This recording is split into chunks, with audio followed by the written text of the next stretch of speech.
Hey everyone, this podcast is part of Story Mode, the podcast network of Gamefully Unemployed. You can support us and gain access to other great exclusive podcasts at patreon.com/gamefullyunemployed.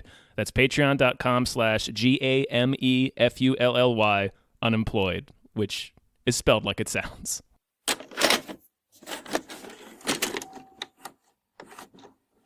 Hi, everyone. Hello, everyone's. My name is David Bell.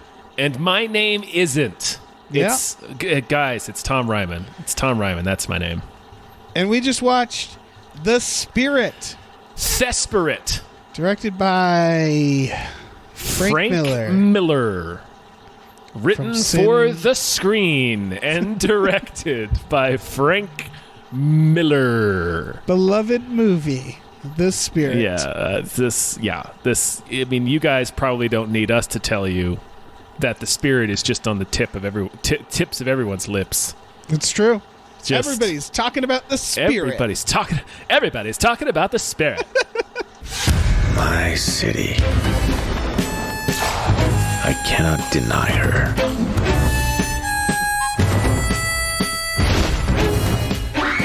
My city screams. She is my mother. She is my lover. It's Thursday. It is. So that means this was given to us by one of our patrons, of all things. This was foisted upon us by Yeah. one of our patrons. That patron being Lef. Thank you, Lef. Lef. Shout out to Thanks. for Lef. bravely telling us to watch Thanks The to Spirit. Lef for raising his hand in public and requesting that we watch The Spirit. So what is this, like 2007? 2008, released on Close. Christmas Day in Wow. 2008. Oh, yeah. It's such a late 2000s. It's such a not pre-Dark Batman Begins. When was Batman Begins? 2005, you absolute Yeah. rube. But like, wasn't The Dark Knight 2009? No, The Dark Knight was earlier in 2008. Is that correct? The Dark Knight was in July of 2008. 2008. I don't know. It feels very pre-Nolan Batman to me. It's definitely late 2000. Tom, what did you think of this movie? Okay. This movie is an extremely big swing. This movie actually reminded me a lot of Speed Racer. Yes. Because it's very deliberate what it's doing. Okay, I have to sort of argue with that. Okay. In that I couldn't tell when this movie knew it was being funny or not. I mean, I think there's parts that are absolutely supposed to be funny. Yes, but there are also parts where I was like, I can't tell if they know this is funny. For example, the opening and closing monologues about how he wants to fuck his city. Yes. I can't tell if they thought that was serious. I'm pretty sure they didn't. Okay. For the first half of this movie, or maybe not half, the first chunk of this movie, I really thought this was the worst movie I had ever seen in my life. Yeah. And then it kind of clicked for me that I was like, I think Frank Miller is spoofing Frank Miller. Yes. This is So I think what I would say to your argument about the different monologues he does, he keeps changing what woman in his life the city is. So I think just the real ham-handed noir detective rambling about the city, I think that's supposed to be stupid. right. I guess this is. I think we had a similar journey because I was also at the beginning like, this is excruciating, and then near the end I was like, I think this is supposed to actually be funny. I think this is. It's 100% supposed to be funny. It didn't occur to me that it's him spoofing himself, but I'm also less familiar with his work. I really just know Sin City. It's a lot like, I mean, Dark Knight Returns. I also get though why this failed because I don't think he made that clear enough. I think it's so, like, for example, Scarlett Johansson in this. I think she was doing a thing. But the thing really felt like it was like high school play acting. Like, I know she can act. I know she's a good actress. Yeah. And I was like, she's doing a bad job in this. The acting is bad in this. And if it kind of the way like Showgirls, the idea behind that was it was deliberate. Mm-hmm. But if the audience isn't in on that joke, it's just like, I think this acting's just bad. Yeah, there was... I definitely agree with ScarJo. I think there are scenes where it works, and there are scenes where it's just not working. Yeah. Yeah, I think Frank Miller is not he's not a big enough touchstone for mainstream audiences for this to click. Right. Without it being more overtly silly. I also don't know how much I think I think you're right, but I just don't know where the line is, because I also think a lot of it is like it's so easy to fall back on, oh well, it was just being silly. But where's the line? Mm-hmm. Like the plot was dumb. There were dumb things in the plot. There were dumb things in the characters. Mm-hmm. And it's like, at what point can you just say, well, he was intentionally making it silly? Like, it's hard. Like a movie like Airplane is slapstick, and they can get away with dumb plot points if they make it a joke. This, I couldn't tell what was, they're genuinely trying to write a plot, or they just don't give a shit. I don't know. I felt like it was all very hand-wavy radio drama, pulp right. comic, basic plot trope stuff, where it was like... Yeah, the whole there's at least like one hugely silly thing in every scene of the movie. Yeah. I mean, one scene has like when he reveals himself to his old girlfriend, she shoves him out the window. He gets caught on a gargoyle. People on the street below start hurling other superheroes' catchphrases at him. Right. And then he starts swinging back and forth, and his pants come off, so he's swinging back and forth with his pants around his ankles. Oh yeah, that's clearly a comedic scene. Like, I don't. Once you hit that point in the film, I don't see how you could think anything else in the movie was supposed to be serious, or at least was supposed to be taken at face value. But I think that's kind of a problem, because there's definitely beats like that where it's like, oh, this is meant to be funny. Mm-hmm. But stuff like little things like he when he meets the octopus, and they seem to have known each other for a while, like they're old enemies, right? Yes. And he says something like, I think the octopus knows why I'm immortal. Mm-hmm. And I thought, like, yeah, man, like he's the only other immortal guy. Like, you never asked him? Dave, do you remember what the exact line was? No. He says, I think the octopus knows something about me. What makes you say that? Because he told me he knows something about me. Oh, right. I think that was a gag. But is the gag the idea that it never occurred to him? I think this is the main problem with the film, is that I think that scene and that exchange was a gag on how self-serious and overbearing and ham-handed these noir pulp things tend to be. Right. But then there's other things like him swinging without his pants on from the gargoyle. That whole scene where Sam Jackson and ScarJo are dressed like zombies and they melt most of a cat. Dressed like zombies. Not zombies, Nazis. Nazis. Yeah, that was a moment I was like, oh boy. Yeah. They're just like Nazis. I mean, there's one scene where he's dressed like a samurai for no reason, and she's dressed like a well, I looked it up, but apparently a geisha. Yeah, apparently Octopus had like different gloves or something in the book, and they turned it into outfits for fun or something like that. I'm not sure. Well, I think only having his hands on screen would have been a problem. Yeah, I like the idea of a villain that dresses different in every scene. But anyway, just to finish that thought, the point that I was making is there's some stuff that's spoofing the actual genre, and there's some stuff that's just broadly comedic. Yeah, there's like cartoon shit. The clone henchman gets run over and he has tire marks on his face.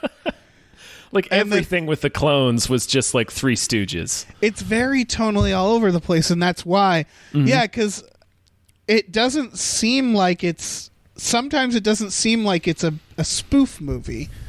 It just seems like a zany comedy. And other times it seems like it's serious but sarcastic. And I think the problem. I think the problem is it's easy to not catch up or catch that. Right, particularly because he starts with the very self-serious stuff, and there's nothing to let us know that this is a put on. Right. So it seems like since there's two levels, two types of attempts at humor, it's easy to ignore the more subtle one. Right. Yeah. And just see the other parts and be like, oh, I guess this is when they think they're funny. Yeah. Why was Samuel L. Jackson obsessed with eggs? I think that was just a bit. Okay. It was just a stupid thing for him to be obsessed with. I half expected when he lifted the vase to his mouth to drink the blood that eggs were going to fall out. Yeah. Like I was really expecting for them to have switched. They needed a payoff. Yeah, the blood of Hercules. I think Frank Miller probably should have consulted people who know comedy then. Yes. Right? Yeah. Because I think it's a level of like he knows what he wants to lampoon. He kind of knows what the jokes are, but he doesn't necessarily know how to execute them. Right. He definitely knows what the tropes are, and I think that once it clicked for me that the noir stuff was supposed to be stupid, like then I was like, oh, this kind of works.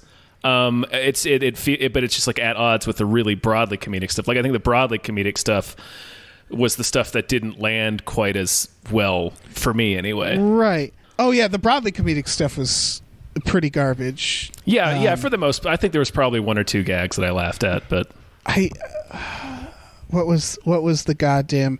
There was like one moment that I was like, oh, I like that. I mean, I liked this one's for Muffin. For the cat, cat. Yeah. This was all right. This kind of, I think talking about it, you're right, and this is definitely a joke.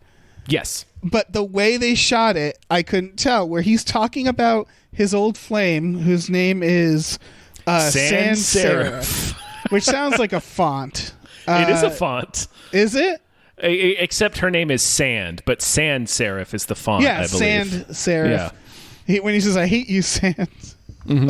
But he's talking about. He says, like, "Yeah, we used to have fun back then," and it fades into him hanging her off of the back of a train. Yeah. And the way they were doing it is I couldn't tell if that was supposed to be funny. Because he says something like, yeah, like city kids having fun. And she's not like completely hanging off. They're like, he's on the train. They're both on the back of like an L train. And and she's got like one leg off and they're like, wee. And it was like, what the fuck? She's being like a daredevil and he like looks nervous. Right. And that's not outlandish enough to be fun, to be an obvious joke, but it's also stupid.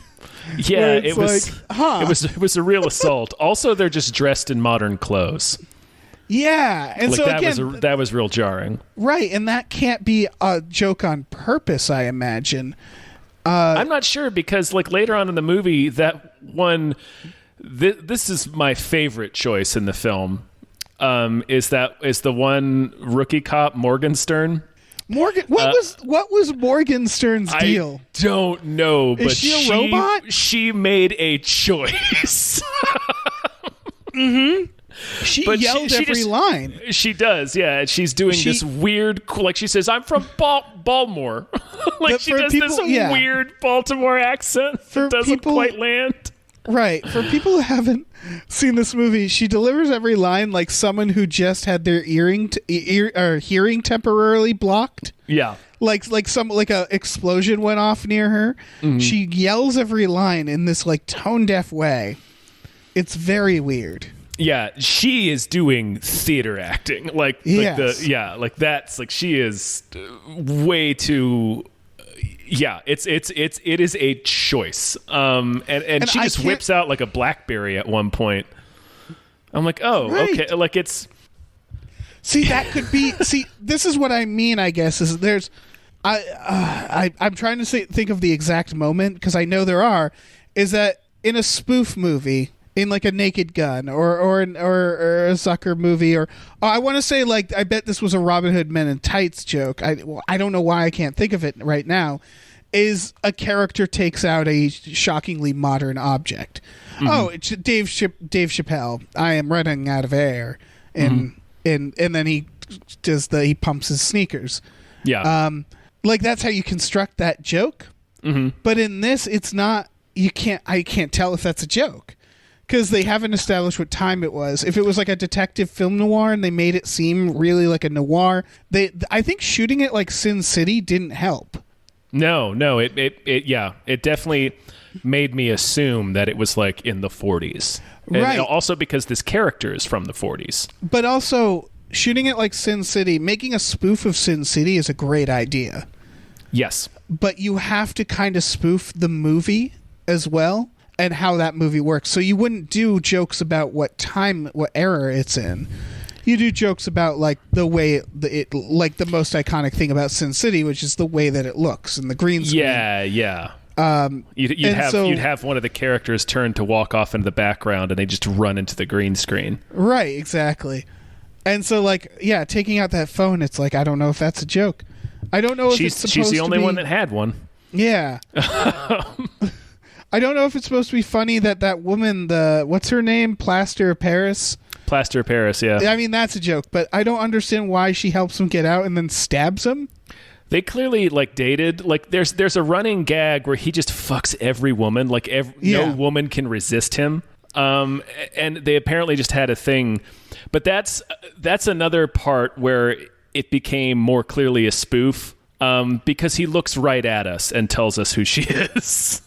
Right. Like he looks right down the barrel and is just like, she's this late, like and he hasn't done that before in the movie yet. It's just been these drawn out, tropey noir monologues. And then finally he's just like looking right at us. Right. He's like, this lady's crazy. The joke that he sleeps with every woman and then it ultimately is like including Death. Like Death is a hot woman that wants him. Yeah. And again, they play it fairly straight. Yeah.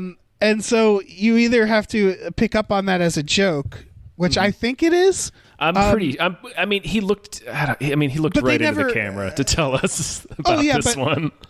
But again, it's like two levels where it's like, is the joke that he sleeps around, or is the joke that in like these types of comics, women are always this? You know what I mean?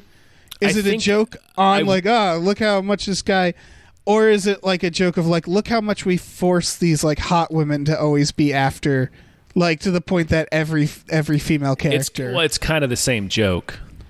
I don't think it is though, because I think in order to make the other joke, it has to get more meta in some way, or it has to extend, or it has to really call attention or comment on it more. Because I just couldn't tell if the movie was like, right, yeah, isn't it funny that he sleeps with everybody? Or they're like, isn't it funny that this trope is a thing? Pretty... As somebody who's more familiar with Frank, I've read a lot of Frank Miller's work. He tends to not have anything much deeper to say. It's usually pretty obvious what he's trying to say. Right. So I think in this case, and this is part of a reason why this movie doesn't work, is he's pointing out the thing without really saying anything about it. He's just kind of... Because in his comic books, he has women that are just impossibly attractive, and they're dressed in insane costumes that nobody would ever wear. And that's all over this movie. And they always are like just completely putty in the detective character's hand. And he's pointing that out in this movie. He's saying, hey, this is the thing that I always do. But that's like kind of the limit of it. Right, that's the extent of pointing it out, saying, hey, this is a thing that I always do. Right. Isn't that silly? Yeah, but you don't have anything else to say about it? I mean, it's one of the reasons why this movie doesn't work. Yeah. It isn't... you mentioned Speed Racer. Mm-hmm. And I have kind of the same feeling, is that I kind of enjoy Speed Racer, and then I don't when it doesn't end. And this isn't a long movie. This, thankfully, is considerably shorter than Speed Yeah, Racer. I started drifting off, but it's more of like, yeah, I like this, but you kind of need to make it more entertaining. Like, you kind of, like, because since all the characters are very monotone and the acting is bad, I don't know if it's on purpose or not. I think there's a couple of characters, like it does, ScarJo's not always pulling it off. Yeah. Sam Jackson's killing it.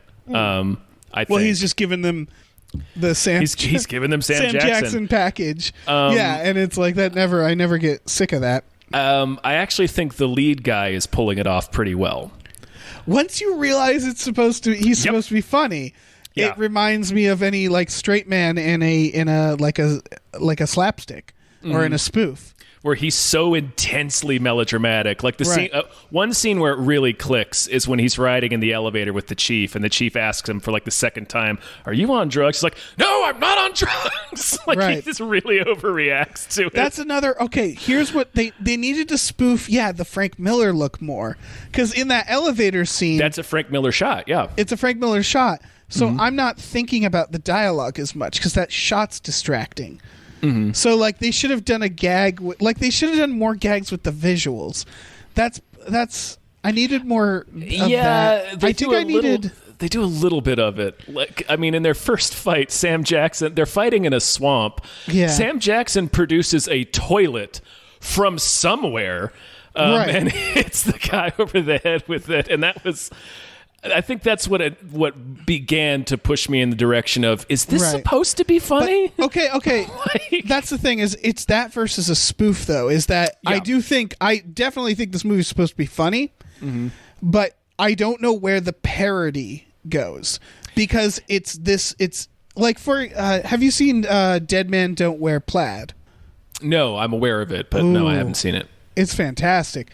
Steve Martin essentially edits himself into a bunch of classic film, not necessarily film noir, but he's doing a film noir detective, and he edits himself into a bunch of old footage. He has like conversations with Bogart and stuff, and part of the fun is him reimagining, like creating a new context for these scenes.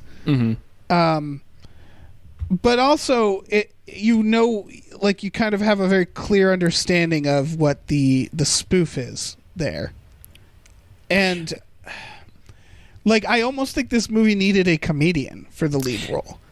Or Like it needed someone who's being funny, because the guy is funny, but he's not like the character, like he's not being funny. Does that make sense? It goes back to what we were talking about earlier, where Frank Miller doesn't he's very surface level a lot of the time. Like he Yeah. does have things to say about. I mean, like there's stuff in like Dark Knight Returns and things like that. But he's only self-aware to a point. Right. It So it's needed like- a little more self-awareness. Yeah. Right. I think this is definitely, the intention was for this to be a parody Right. Here's- of the genre. Right. Another one. When Because they the comic is nothing like this, Oh, really? really. That's great. Mm-hmm. When they show Sans, maybe this is just a nerdy thing. When they show Sans playing cards. Okay, so you're laughing. So maybe this was supposed to be funny. She turns around 4 aces, Yeah. and she says 4 aces, and then wins the hand. There's no card game where you would do that. You'd either Nope. have 5 cards or 2 cards. Yeah. Or you're playing Omaha, and if you're playing Omaha, you still can only use 2 of your 4 cards. So I was just like, what? Why didn't they put the 5th card in there? What is that? Is that supposed to be funny, or is it like? I don't know if that decision specifically was supposed to be funny, but that scene I thought was Right. like the melodrama was so thick in that scene. Right. And the way it's shot is so like oppressively Frank Miller. Yeah. Yeah, Right, but does he I know? laughed at Does that he scene. know? I think he Did knows. he just think it looked cool to have 4 aces in her hand, I or don't did know. he know that it's silly to only have to be like, check it out, 4 aces? Like that doesn't you can look doesn't associate with any there's game being played. I think the bigger joke is the way in which Eva Mendes is vamping it up in that scene. Right. Because Frank Miller was a co-director on Sin City. Yeah. Like he handled a lot of the scenes, and the acting, Sin City is vamped up melodrama. It is noir. It is the gumshoe shit. But the performances in that, while they're melodramatic and vampy, they're very, very different than what's going on in this movie. Okay, so that's the other problem, actually. Because Sin City, we have the context of Sin City, right? Mm-hmm. And Sin City, I would argue, is also funny. They ham it up. They did. There's some parts of Sin City that are very funny. Yeah. Yeah, it's and they know it's funny. There's jokes in it, and but it's also like the performances. Clive Owen, Bruce Willis, they're doing this like grittiness that isn't played for laughs. No, but you know it's kind of funny because they're doing a thing. You know, it's cheesy. Sin City is supposed to be when you're spoofing like a noir. Like it's packed full of cliches. They're always doing a voice. It's always kind of funny because it's a thing. And so like again, like the Steve Martin thing, he knew how to parody that. Whereas this, I couldn't tell what was supposed to be just that level Sin City hamming it up. I think it's spoof. I think it's all supposed to be a parody, but like we've been saying, you're right. Yeah, Frank Miller in this particular area doesn't seem to be able to do much apart from point at the thing. Like he's like, there's the thing that these things do. I think we're on the same page. Yeah. It's very. I think if he had fucking Robert Rodriguez with him again, maybe this movie would have worked. Yeah, or he got someone who does or comedy somebody who more. does comedy. Yeah, because that's the question too: is does he look at Sin City and he thinks that Sin City is kind of funny, and he was like, I just want to make another funny thing like Sin City, but then there was no limiter, so he just kept doing the funniest thing he could think. Mm-hmm. Like I do not think Sin City is meant to be a comedy. There's funny stuff in it. I don't think it's meant to be a comedy, but I do think it's meant to be. It kind of parodies itself. For example, when Mickey Rourke just won't die. Yes, yeah. Like they know that's funny because he's supposed to be this grizzled badass, and at first it's like he's kicking through cop cars and stuff like that. Yeah, it's larger and it's than like, life, look how cool it is. Yeah, and it's cool. But then when they zap him and it doesn't kill him, like that's them joking about how. Like he can't kill him apparently. Yeah, he's just indestructible. Yeah, and I do think the performances in that, it's like, again, it's not supposed to be laugh out loud, but they're doing these like weird grizzled characters that they know, like Clive Owen's character. They're doing noir. They're just not. They're not doing it in a way that's trying to be obvious. Right. They're just having a lot of fun. Yeah, they're just having fun. Like I would describe it more as fun than funny, and that's why I'm wondering if he was just like, we're also going to have fun with this. Yeah, and then it was like, no, give me more, ham it up. Oh, let's do this. Like that might have been it. Yeah, like wouldn't it be funny if he had his mask still on at the hospital? They wouldn't have taken it off. He never takes his mask off. Right. Well, she takes his mask off. But they do. It's a Green Lantern situation where everybody, like, when I realized that they didn't know he was the other guy. Oh, no, they know he's the other guy. No, the cop says, Sarah Paulson says something about how he died. And her father says, like, oh. What? I think you missed that. What? They know that he's the guy. That's why That's why she's so angry with him when she sees him flirting with other women and everything. Right, but I thought it was just. And then we see that when he comes back to life. We see that when he comes back to life, he comes straight to the chief's house, and they concoct this plan for him. Right, as the spirit. Yeah, they never recognize that he's Denny. They never say it, no, but No, at one point they talk about Denny like he's dead in front of the spirit. Yes. Right. Because they've all agreed that Denny is dead. So you're saying that they know he's Denny. They just talk about Denny like a different person. Yes. See, there's no way to know that. There is. I think the scene where he comes out, where he comes back to life and talks to the chief, and then the subtext of that scene, or the implication of the scene where the father comes in to yell at Sarah Paulson because she's still waiting up for him. So what's the point of wearing the mask? I don't know. Because he's a also superhero. Sands doesn't recognize him at first either because he has the stupid mask. Well, Sands also that's more hasn't seen because him for like 15 years. Right. That I was going to say that's more forgivable. Yeah. But I got no indication that they knew who he was. They never talked to him like they know who he is. I disagree, but it doesn't really matter. No. I'm not going to rewatch this to know. To find out. That's the other thing. I don't have a desire to rewatch this. I didn't hate this movie. I wouldn't terrible. be repulsed by rewatching this. Like if somebody was like, I want to check out The Spirit, I'd be like, all right. Right, but I'd probably be on my phone a lot. Yeah. There's a couple of bits where I absolutely don't need to pay attention. Yeah. But I would be curious to watch it all the way through from the lens of, this is Frank Miller kind of dunking on himself. Right. Did Frank Miller do The Watchmen? No. So did the Watchmen TV show see this movie and go, I got a good idea for Jeremy Irons? Because it's the same bit. It's the same bit. No, I think that's just the showrunner of Lost and The Leftovers being like, hey, that's cool. I'm going to make a cool thing. Right. And well, put it do you think they ripped off The Spirit? Oh, I don't know. Maybe. I got to give The Spirit credit. That was my favorite thing about The Watchmen.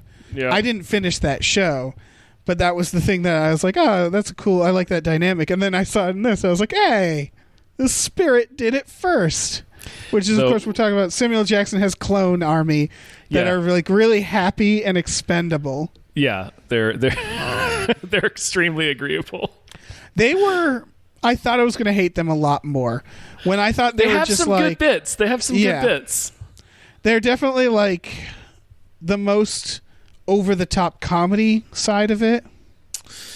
In terms of a character, yes, just the way that the character exists, yes. Yeah, but they were kind of like the scene where once you realize what they are, yes, you're kind of rooting for them. Yeah, they're so optimistic and they're just trying to be helpful. Yeah, like when ScarJo tells him to do seppuku and he's like, okay, and he just starts cutting into his side. And yeah, and then he's like.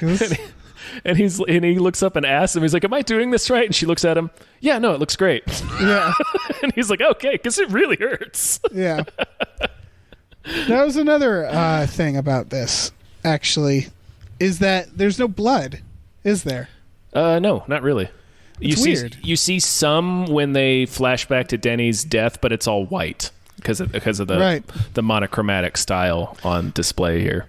See, that's one of the things I would have spoofed. I would have done like too much blood, you know? Yeah. I would have done. That's one of the things that always bothered me about. I bring this up because it reminds me of this. Is in Kill Bill, whenever she kills someone, they do a Monty Python blood effect. They do, yes. And I assume he knew that was funny, but it doesn't match the tone of the film. It matches portions of the tone of the film. Yeah, that's a different podcast, but that I have the same feeling, which is that like I can't figure out what tone you're sticking to, because you kind of your tone changes throughout, and that's probably the thing about this movie that like the core of the problem, I think. Mm-hmm. Yeah, I don't know. I was surprised. Why do you think there wasn't any blood? I guess just PG-13, right? PG-13 rating. I think he wanted the movie to be more lighter. Right. Which is funny to watch this and be like, this is what Frank Miller considers lighter. Right, because it's not... It felt more like sanitizing, because it was like, a person stabbing themselves, but there's no blood. Well, and he's also like telling a jolly joke at the same time, so it's like Right. I think it would have been funnier if he was just fucking shooting blood all over shooting blood just everywhere. a fountain of blood. Yeah, it would have been. Yeah. It would have been the Black Knight bit from Monty Python. Right. Yeah, it wouldn't have been the most original idea, but I like I like Yeah. it better. Yeah, there are definitely a lot of things that could have been done to make the intent of this movie more clear. Yeah. Because I think I had no idea this is what this movie was. Like, I don't think most people did. I don't think most a lot of people people walked out of this movie. Yeah, if you read the contemporary reviews of it, nobody brings that aspect of it up. Right, because it's not Like a lot charismatic of- enough. It wasn't not really. advertised as a comedy. Nope. It's hard to tell where the comedy starts and where the like genuine writing, the earnestness. And that's the issue, is that like if everything can be chopped up to, well, we were trying to be funny. It's like, yeah, but I can't tell when you're trying to be funny.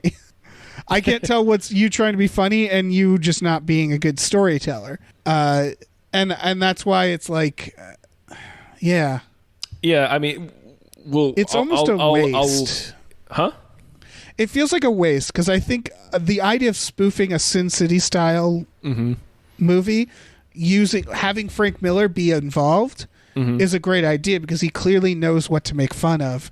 Yeah. I think he And just he can- needed someone who knew how to do that. Right, and he can write the melodramatic dialogue that's just Right.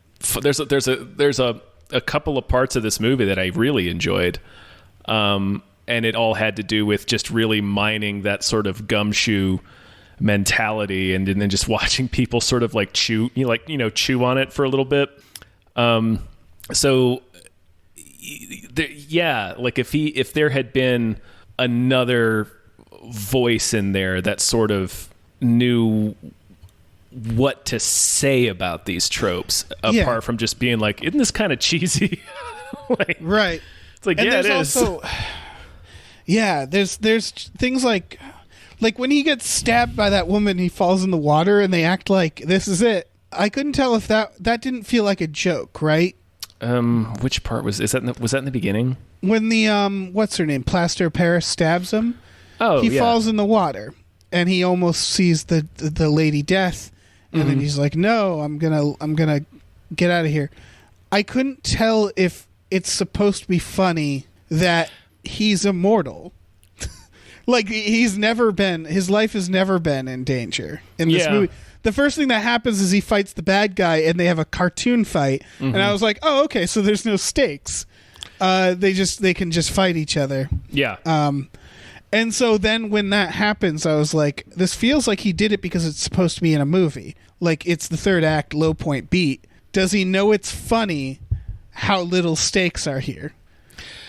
I think so, because the way that he sort of I forget the exact line, but he's like, "No, you're not for me right now, Death. Not now, Lady Lorelei." And she's like so pissed. Right. No, I know that's the funny part because he's thinking about all the women. Yeah, he's thinking about all the women, exactly. And then he's just like, I'm not done here. I'm not done fucking. Yeah. But the fact that there's no stakes there, I don't know, because that's a trope. Like, that's a trope that should have been talked about more, is the invincible protagonist.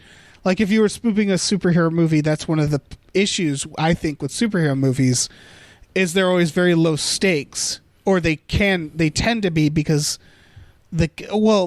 obviously context is important with what movie. But like in this situation, it was like, this man is invincible. So that's clearly not going to be the thing we care about. Right. I think the stakes are the other people, but yeah, it's pretty thin. Yeah. Again, I can't tell where it ends and begins. What he knew was funny and what he didn't. Yeah. It looks good, though. It does. Yeah, it didn't look as good as Sin City. No. But it's Bill Pope. Yeah, it is Bill Pope. I'm not sure it was meant to look exactly like Sin City. Yeah. Because it doesn't feel like that. Well, I think that's the other problem with it then, is because at first glance, it sure as hell looks like they're just trying to do Sin City again. Mm-hmm. And it, like, people are going to make that comparison, you know? Oh yeah, of course, yeah. The monochromatic, the fact that it's the noir shading and stuff like that, but Yeah. it's filmed much more like Speed Racer, where it's like Sin City felt very 2-dimensional. This feels 3-dimensional, like they're actually moving around inside of a comic book panel, Right. if that makes sense. It's more And, like, cartoony. When the moment Exactly, he started yeah. jumping on telephone wires. Yep. And again, it's like at that point you don't know if it's a joke yet. Right. So you're like, what the fuck is this? Yeah. Yeah. And he's The going cats. like, my It's city, like- and we're like, this bullshit again. Yeah. Like, And so it's really easy to look at this and just see it as a very failed. When I looked it up, I was like, what failure directed this, by the way? And then I looked it up Frank and I was like, Miller. oh, it's Frank Miller. And I was like, oh, well, okay. That's interesting.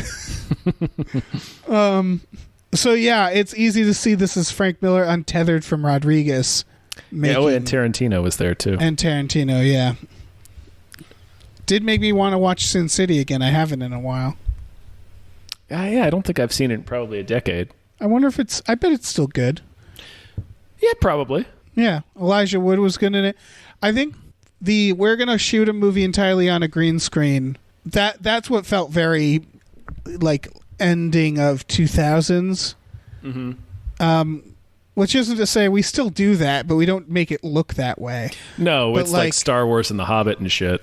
Yeah, It's but like we, yeah. So, like The Hobbit, it's like you definitely know it was shot on the green screen. You're not supposed to. right, yeah, they're trying to pretend like it isn't. Yeah. But it does seem like we did Sky Captain and Sin City almost, I think, the same year. I know those were shot almost at the exact same time, or they were released near the same time. And then The Spirit, and is that when we were like, okay, we're done? Yeah, I will say I would watch The Spirit again before I would watch Sky Captain again. Well, yeah. Sky Captain's boring as shit. It's fucking boring. I will say that I like the look of Sky Captain a lot. I do, yeah. I was excited to see it, but my God, Yeah. that movie is trash. Yeah. Yeah. Do you think there's room for more of these movies? Not Spirits, Not The Spirit specifically, but this style. this style. You'd have to really have something to. You'd have to really have something. Right. I've thought about a few times, is it possible to make a movie, and don't ask me why I've asked myself this question, is it possible to make a movie version of Johnny the Homicidal Maniac? And it's that realization with a lot of comic book art where it's like it looks so specific that you can't really just make it live action. You could make it a cartoon, but then what's the point? So I'm wondering if you could do something like that with a, like, I think it works when it's adapting something that's very visually like specific. Yeah. And it doesn't even have to be comic book adaptations. Like, No, but that was a good thing to throw out there. yeah. Like I was trying to think of, what are reasons to do this look?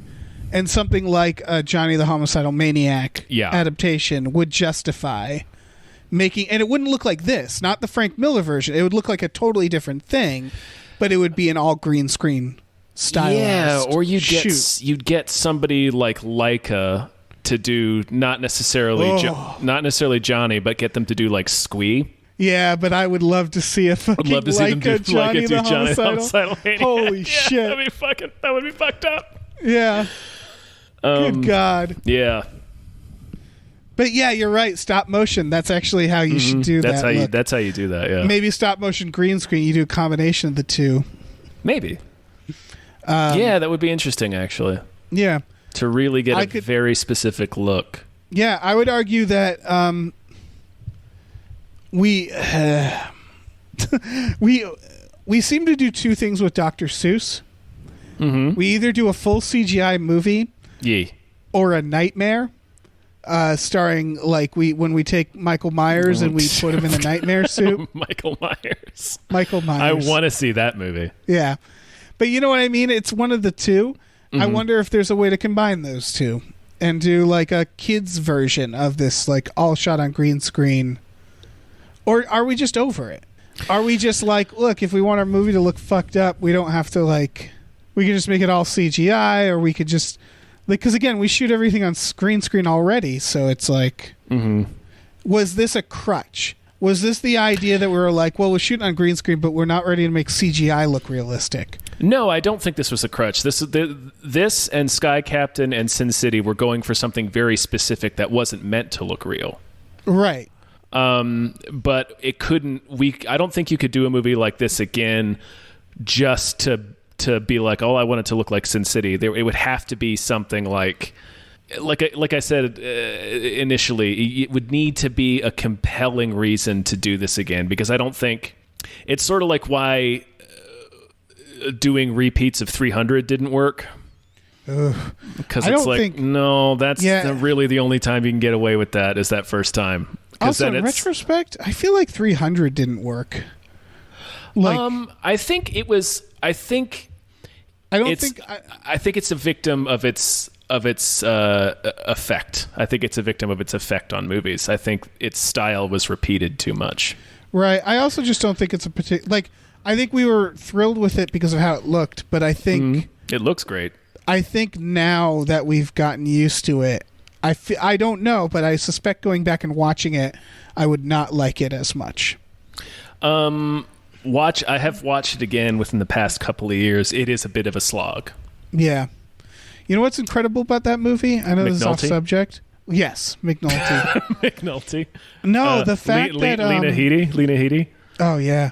No, what I was going to say is the fact that it's another one of the cases, like when they made The Matrix and the first Matrix, they were shooting bullet time actually practically, because they were like, we don't really have another way to do this. I don't think this 300 invented it, but all the shots where he like runs up to dude and kicks him, and when he kicks him, it suddenly goes slow mo, and it usually like zooms in and it's slow mo. That's not digital. They would shoot with multiple film cameras on multiple speeds and have splitters in the lens so they could shoot from the exact same angle on both different film speeds, and then they cut between the two. You can tell the difference when you like when it's done that way and when it's done digitally. Yeah, it's very interesting because it's like digitally we now do that all the time. Yeah, like the bullet time, but at when they were filming that, they were like, "Well, this is the only way to do it," or this is the way they wanted to do it, because I think it was still like we weren't shooting on digital yet. So like when you shoot on film, or at least they were shooting on film. So when you shoot on film, it's like you gotta to do slow mo, you gotta do it in the camera usually. I want to say that Star Wars, the prequels were shot digitally, but I can't. It also might have been something where it's like we were shooting on digital, but that was still expensive. You know? Yeah, not everybody was using it yet. I don't think at that point. I don't know. It's just weird how that goes with effects. Things that are so simple now that I could do. Like I could do that with a camera, with my cell phone. I could do that with there's literally an option on my cell phone where you go from regular speed and then it slows down suddenly. What are we talking about? The Spirit? Yeah, we were talking about The Spirit. Yeah. We don't have to anymore. Yeah, I don't know. I don't have much else to say about it. Yeah, it's exactly. I am glad I watched it. Me too. I learned something. Yeah, I would have. Like I was doing a little bit of reading before we started recording, and there's a lot of worst movie ever made comments about this, and I'm like, really? It's not the worst movie. It's not. I wouldn't even put it in the worst 100 movies ever made. I've seen a lot. I've seen a lot movies that were way less ambitious and way more boring than this movie. We've also seen more movies than We've seen a shitload of stupid movies. That's true. Specifically more bad movies. Yeah. It's not a good movie though. It does not work. I will. Yeah. Because we've seen a lot of bad movies. I think I'm like, yeah. I mean, it's not Tommy, but it's like, oh, that's setting the bar down really low. It's not. I didn't find it particularly entertaining. I was surprised that it did feel misunderstood. Yeah, me too. But even understanding it, I'm like, man, it still doesn't Still not. It's good. still not a success for what it was going for, but Yeah. I don't have any animosity towards it. No, and I in fact would love to see Frank Miller try again and to get it right. Yeah. Because I think parodies, we don't get to do those as often. Like movies Yeah. don't get to do it, and Yeah. it's such a good. I guess it's too late, but like Sin City parodied is a great idea. Yeah, I don't know. It can be hard to pull off when it's presented in a genre that's not typically parodied in that way, or like as part of I don't Right. know, because they really sold this as being like it's Sin City, only a different story. Yeah, So you're going and expecting one thing, and you're seeing another thing. It's sort of like Shane Black's The Predator. right. I fucking love that film, but I can see why people would watch that. I like it more and more each time I watch it. Yeah, I can see why people would watch that and go, Be like, "The fuck what is the this?" fuck is this? But yeah, it is. That's a good example because that is kind of like a parody. It's very much so, yeah. Yeah, and it all kind of comes when it clicks when you know that. Yes. You still may not be into it, but like Yeah. you're like, oh, okay, this makes sense to me now. This is what he's doing. Fuck, I might watch The Predator. I don't know. I'm certainly not watching The Spirit again. At least not tonight. At least not. You won't watch The Spirit a second time tonight. Is what No, you're I saying. will not be doing that. No. That's fair. That's fair. Yeah, The Predator.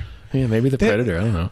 We need more spook. Like I was thinking, like just gritty, like the gritty Batman, the gritty DCs could have used a good spoof, Oh yeah. a good parody. Mm-hmm. Just the gritty genre. I'm trying to think of other genres that could have really used a good parody. And that's the only one. That is it.